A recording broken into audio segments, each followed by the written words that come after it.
సత్యభామకి చాలా అహంకారం ఉండేది. నా అంత అందగత్తె లేదు ప్రపంచంలో అని.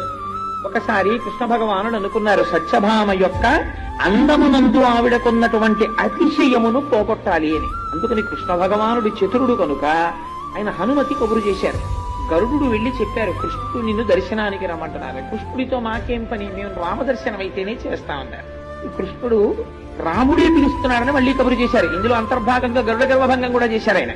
చేస్తే గరుడు అనుకున్నాడు, నా అంత వేగంగా హనుమ ఎక్కడెడతారు, పాపం చాలా వృద్ధుడు ఆయన, అందుకని మీరంత వేగంగా వెళ్ళలేరేమో, నా మూపున కూర్చోండి, మా స్వామి దర్శనానికి తీసుకెడతానన్నారు. అంటే హనుమ అన్నారు, నా స్వామి రాముడా పిలిచినది అని ఒక్క దూకు దూకారు, లోపలికి వెళ్ళిపోయారు. కృష్ణుడు రాముడిగా దర్శనమిచ్చారు. దర్శనం ఇవ్వగానే వెళ్లి రాముడి పాదముల మీద పడిపోయి కన్నీటితో అభిషేకం చేసేశారు. చేసేసి పక్కకి చూశారు, మా అమ్మ సీతమ్మ పాదాలేవని. ఇలా పైకి చూశారు, సత్యభామాదేవి నిలబడింది. స్వామి ఇదేమిటి, మీ పక్కన మా అమ్మ కదా ఉండాలి, దాసి ఉన్నదేమి అని అడిగారు. అడిగితే సత్యభామ ఆశ్చర్యపోయింది. ఆశ్చర్యపోతే కృష్ణ భగవానుడు అన్నాడు, ఈమె దాసి కాదు, ఈ అవతారమునందు నా పత్ని సత్యభామ, నీ అమ్మ సీతమ్మ రుక్మిణీ అంశతో ఉన్నది అన్నారు.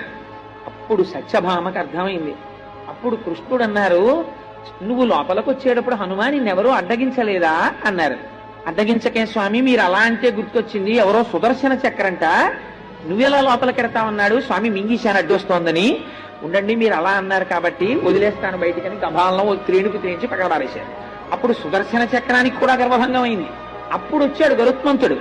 హనుమ వచ్చారా అయితేని, రావడం ఏమిటి, లోపలికెళ్ళి మాట్లాడడం కూడా అయిపోతోందన్నాడు. అప్పుడు వచ్చి నిలబడ్డాడు కళ్ళబోయి చూసి, గరుత్మంతుడా చూశావా హనుమ వేగం అన్నారు.